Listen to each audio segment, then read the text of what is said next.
Hi, I'm Holly. I write and teach the Bible studies here at Study with Friends. My background in this is a combination of formal education and my own personal study of the Word. I infuse perspectives from different systematic theologies when I think that would be helpful in rounding out our understanding of the text. But for the record, my formal education is from a Reformed theological seminary. I strongly believe that we should all understand the background of anyone who's teaching us about the Bible. So if you'd like, you can learn more about me at studywithfriends.org or zondervan.com. This is a group of real women doing Bible study and life together, and we're really glad you're here. So if we talked about earlier, this spiritual promised land is inside us, the place where we belong, the experience of the intimacy. When I do things that dishonor him, it impacts how I experience that promised land. Mm-hmm. It's a formula. Right. And who doesn't love a formula? Do this and that will happen. I mean, again, we're not saying it's so tricky because this is really not outside of you. This is inside of you. And that we can say is a true experience for anybody on the planet. If you focus and are attentive to the intimacy that God is offering, you will be blessed by his faithfulness in return. That's a biblical truth. I don't have to worry about couching that. That is a biblical truth. It's everywhere. What happens outside of you could be nutty bananas. Mm-hmm. Who knows what could be happening outside of you? But that's the point, that you become more and more impervious to what's happening around you by focusing on be still and know that I am God. Our friend Leanne always reminds us that a translation of that is cease striving and know that I am God. Have that inside your heart where I live, where Christ said, I go that he may now be, the Spirit is in all of you. That's a whole different ballgame. It's in us now. The promised land now lives inside. And how I experience that is conditional on my agreement with it, my honoring of it. So it's little dicey ground, but I hope we're bringing it across in the clearest way, which is the promises of God are that I will be with you. I will dwell with you. I will be your God. Mm-hmm. You will be my people. Mm-hmm. And he doesn't move. We move. So, of course, he's pointing out conditionally, okay, by the way, if you abandon that, you won't have that. So that seems like a duh. Okay, if you abandon that, you won't have that. That's the conditional nature. So I was going to say, for my job, I do a lot of phone calls to set up meetings with our clients. And, we've all had a pretty tough last 6 months. And so when I call, how are you doing? Oh, most people are like, oh, it's been tough, So we have this one Christian client, really sweet couple. So I called them, and they answered the phone. I was like, how you guys been doing? He goes, wonderful. We're wonderful. And I thought, I know it's not the response I get from most people, but their perspective is, they're living through all the same chaos everybody else is, but they're like, never better. Perspective like, is awesome. Different. That's right. That encapsulates what we're talking about. It changes how you experience what's happening around you. Yeah. Your experience of God and your relationship with God changes how you see everything else. Yeah. Mm-hmm. For the better. Okay. Okay. Numbers. Are we ready to jump into Numbers? Mm-hmm. Sure. Okay. So there is a significant narrative in Numbers regarding the land, but the first several chapters are saturated in census. Say it louder. Census. Yeah, but what is this? Toted? What was that word again? Toledoth. Descendants. Genealogy. Genealogy. So, and should I spell Toledoth? It's Toledoth. That's why I want to spell it for you. Oh, wow. We never got that. Stinker H on the end. Okay. So, so, I mean, maybe not the most vibrant read, but an important element of how God brings this thread through. Not much else to say about that. Descendants. Then chapter 10. But notably, 9:15 to 23. Although it always does amaze me how quickly the numbers go to the tens of thousands. I mean, it's like, But y'all fulfilling must the have been promise that he having said. babies like every day, like this boom. How'd you get to 1 million? Yeah, because he said so. Yeah. Because he wanted to. And interesting that, okay, so there's a whole lot there, but in Egypt, they just couldn't even, what is happening with these Hebrews? Right. Right. Because the rest of us They had are, babies are, before are we could get having there, right? normal population growth, but these Hebrews, it's, what is happening with these Hebrews, right? That's So true. they even observed it from, and again, that's as God designed. He wanted the other nations to observe something is special about the about these. Hebrews, right? Because then that shows something is special about their God. Yeah. Yeah. So I lifted out 9:15 to 23, which I think provides a beautiful visual of the relationship between God and His people. Even in chapters 1 through 9, which is mostly in genealogy. Also, there's priestly ritual in Numbers, so worship, the interrelation of God, humans, and the created order. Does anybody happen to have Numbers 9:15 to 23? If you don't, I saw you. I heard you shifting your pages over there. I thought maybe we were in sync. Would you read it? Numbers 9:15 to 23. On the day the tabernacle, the tent of the testimony, was set up, the cloud covered it. From evening till morning, the cloud above the tabernacle looked like fire. That is how it continued to be. The cloud covered it, and at night it looked like fire. Whenever the cloud lifted from above the tent, the Israelites set out. Whenever the cloud settled, the Israelites encamped. At the Lord's command, the Israelites set out, and at his command they encamped. As long as the cloud stayed over the tabernacle, they remained in camp. When the cloud remained over the tabernacle a long time, the Israelites obeyed the Lord's order and did not set out. Sometimes the cloud was over the tabernacle only a few days. At the Lord's command, they would encamp, and then at his command, they would set out. Sometimes the cloud stayed only from evening till morning, and when it lifted in the morning, they set out. Whether by day or by night, whenever the cloud lifted, they set out. Whether the cloud stayed over the tabernacle for 2 days or a month or a year, the Israelites would remain in camp and would not set out. But when it lifted, they would set out. At the Lord's command, they encamped, and at the Lord's command, they set out. They obeyed the Lord's order in accordance with his command through Moses. I think it's clear. They stayed. They can't set out. Yeah. We got it. You know what I love about it, though? Sit in it for just a second with me and think about the complete dependence and reliance and trust in God. When you put your babies to bed, you don't know if you're going to be there for a month or a night. That is a total dependence, an intimacy. And it's reflected in, let me give you an example. Give us this day our daily bread. Just enough light for the path. Just the light to see the next step. And we don't live that way. We don't live that way. We like a plan. We're pretty comfortable. We're pretty comfortable. Can you imagine if you moved into a house and God said move out of it the next day? I wouldn't believe it. Right. But this was the experience in the wilderness. And I said earlier that we should have some jealousy for that. But don't live in jealousy. Go get you that relationship. And you get to say how much you participate in that because God has that available to you all the time. And one of the ways that I think we absolutely have experienced that is in the ministry of Study with Friends. There have been so many times where we did not have enough money to pay the bills, and then all of a sudden we did. By God's grace. Random strangers, people, just lots of great financial, what I will call miracles that we've seen in Study with Friends as we intimately, say, Lord, we believe you're calling us to this next thing, but we don't see how to get there at all.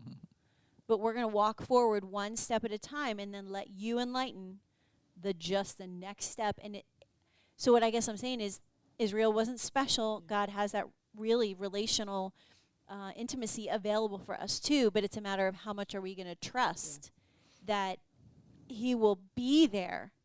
If it looks like I'm stepping off a cliff, the truth is he puts his hand there and says, I have you. None of us want to. I did this.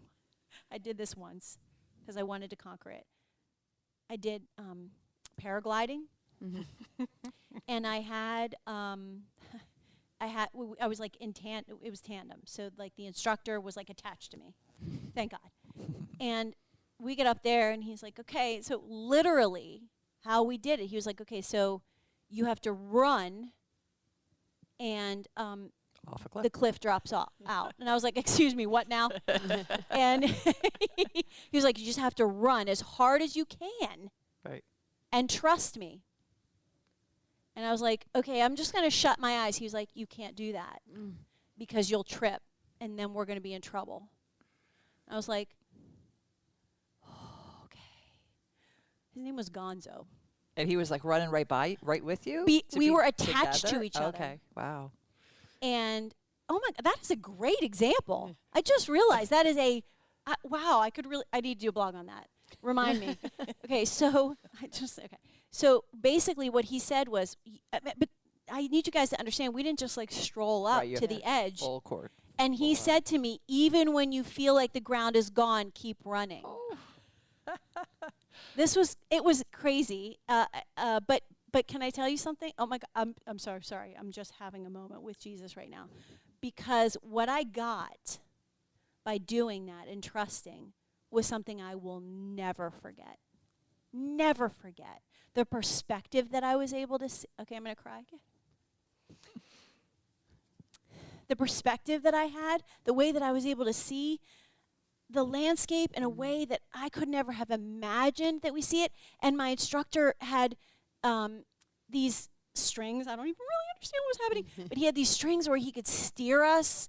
And there happened to be, it was in Europe, there happened to be a castle nearby, and the wind was just right, and he steered us, and we circled around the castle. Like, I would never have had that experience. I will never forget it.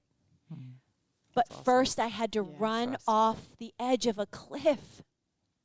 And by the way, I am afraid of heights. But I was like, I want to do this. And so I'm just going to trust this guy who I had just met a couple hours before. But I was like, well, he clearly knows what he's doing. And then, I guess we could do a lot with that. That is a great analogy. I just realized. But That's cool. But that's how God asks us to live with him. Like, I have you one step at a time. I have you. Do you trust that? Because if you trust that, wait till you see what I show you. Just wait. But you don't get to see it until you show me that you trust me. You got to jump off the cliff first, kid. And that's hard. It was really hard. And I really did want to do it with my eyes shut. I was like, okay, I feel like I could possibly do this if I don't see the cliff edge approaching. And he was like, sorry, spin again. Right. You have to keep your eyes open or you're going to trip and fall. Wow, a lot of analogies in there. I hope everybody's picking them up because I'm not going to take the time to flesh them out, but I totally am going to write a blog about that. Okay. One thing I did, also another place I experienced that was, I don't know if you've ever done instruments-only landing in a plane. That was the scariest thing. So it was snowy. Because of bad weather? Yeah, is that when they do that? And I couldn't see anything. And I didn't know that's what it was called. My nephew's a pilot, so he was like, "Oh yeah, that was an instruments-only landing." I was like, "Holy mackerel!" You were in the cockpit? No, but I would. Oh, you could you see were- out the window Oh, that okay. there was no visibility. So if No. I can't see anything, neither can he. Yeah. But I'm trusting him to land this plane Right. and not, Right. crash. Right. Right. And that was another moment of just like it reminded me of the blind faith that we have to have, and that's what Israel had. They had complete blind faith. Like, I don't know where you're going, but I trust you. But wouldn't it be nice waking up and seeing that the cloud is there and trusting, okay, I don't need to worry about where I'm going today. I move when the cloud moves. And I good. stay put when the cloud stays put. Mm. And it can be that way when we trust God. It takes a lot of the worry out of life when we say, God's in control. He loves me. He will take care of me. You're He's so right. promised that. And Yeah, there is freedom in that. yes. And it took me a while to understand and really experience that, because worry is real, you know, and again, I experienced that a lot in the ministry, because I was worried about our finances. I was worried Right. because I was like, well, oh no, here I feel like you've I'm called us to responsible do for this thing, this. but we don't have the money to do it. And that was worrisome for me. But then I realized, oh, he didn't call me to figure out the finances. He called me to do a different thing. And he says, I'll figure that part out. You're not on the hook for that. And there's freedom in that. Yeah, that's great. It's hard Yeah. to experience that freedom, because worry is a strong pull. But yeah, there's freedom in that. That's great. Okay, anything else out in Numbers? Do you guys agree that land, descendants, and relationship are rife in Numbers as well? Did you find, as I said earlier in the homework, some of the books of the Pentateuch do seem to lean into one of the themes more than another, but you can really see all three of them in all of the books. Yeah, I would say they talk. I did 13 and 14, and they talk about all the tribes. And so right there, you see all the that's great. descendants. Yeah, he has all the tribes in there, the 12 tribes. Yeah, and we'll see that come up in Joshua too, as they come into the land and then distribute the land. Yeah. That's great. Okay, so let's jump into Deuteronomy. And the people are at the edge of the promised land. Of course, the connection between the land and their relationship is tightly bound. We know that Moses has a relational trip, and God denies him the experience of entering the land. So that's an example of where those two things are bound together. I did do several verses, and a lot of verses in the homework. Descendants, we see in 1:8, 1:10, 1:20, 4:37, 5:3, 6:3, and then I just wrote, after 7:8, I just wrote et al., which is, and a whole bunch of other stuff. What did you guys, I didn't leave you space in the homework to do that. I have to fix that. But I hope you did it anyway, because you saw the cadence. Is there anything that you lift out of Deuteronomy on land, descendants, or relationship?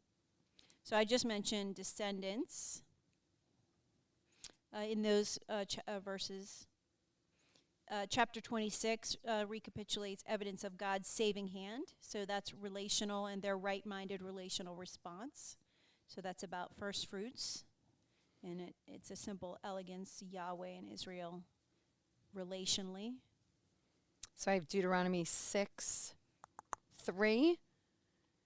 And he says, now, Israel, you shall listen and be careful to do them, so that it may go well with you, and that you may increase greatly. So here it is all combined, right? Just as the Lord, the God of your fathers, has promised. So here we go. They're all interwoven. It's like I would use all three highlighters. They're all interwoven in this one area. Yeah.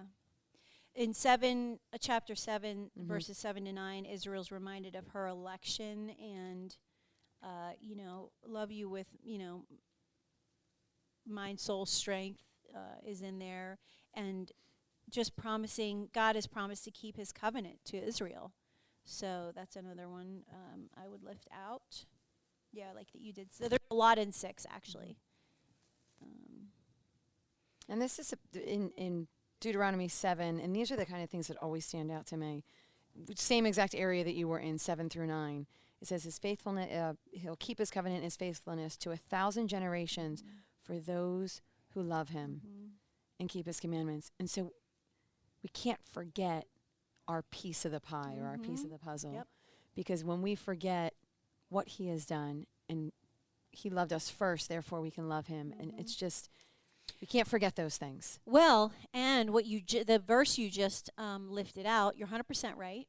And when we look at the seam, so when we start talking about the former prophets, I start talking about seams, which means the connective tissue between one book and the next, because they're really tight. The seams are really tight in the former prophets, and what we see in the seam between Joshua and Judges is a really important, maybe extrapolation of what you just said, which is keep the word and your descendants are affected by that. And so we're going to see at the end of Joshua and the beginning of Judges exactly how that kind of breaks apart, that by not doing what they needed to do, their descendants were negatively impacted.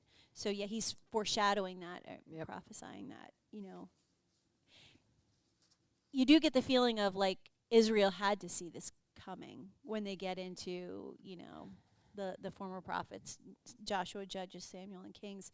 There's not, in retrospect, I guess it's easy for me because I'm reading it in hindsight, but you think to yourself, Israel, how many times did God and Moses and Joshua say to you, this is what's going to happen? And then it happened. And so we're gonna tie that together in the next section of our series. But he does say it a lot. And he reiterates his covenant promises. God, why did you leave us? I know. Well, because you did. Yeah. So what we're going to see, as a foreshadowing into our work in the former prophets, we're going to see the way that Deuteronomy really exerts itself into the following books, Joshua, Judges, Samuel, and Kings. And actually that this section of the Bible, probably written during the exile, probably much of it written during the exile, is actually kind of an apologetic. I hate to use the word apologetic. If you don't understand what that means, it's an understanding of why the question that for sure was on the minds of the Israelites in the exile: how did this happen? And so this history that's written that says, oh well, actually this is how it happened. Here's what God said in Deuteronomy. Here's what God said through Moses. Here's what God reiterated through Joshua. And then we just didn't listen, and so now we find ourselves where we find ourselves. This is how this happened.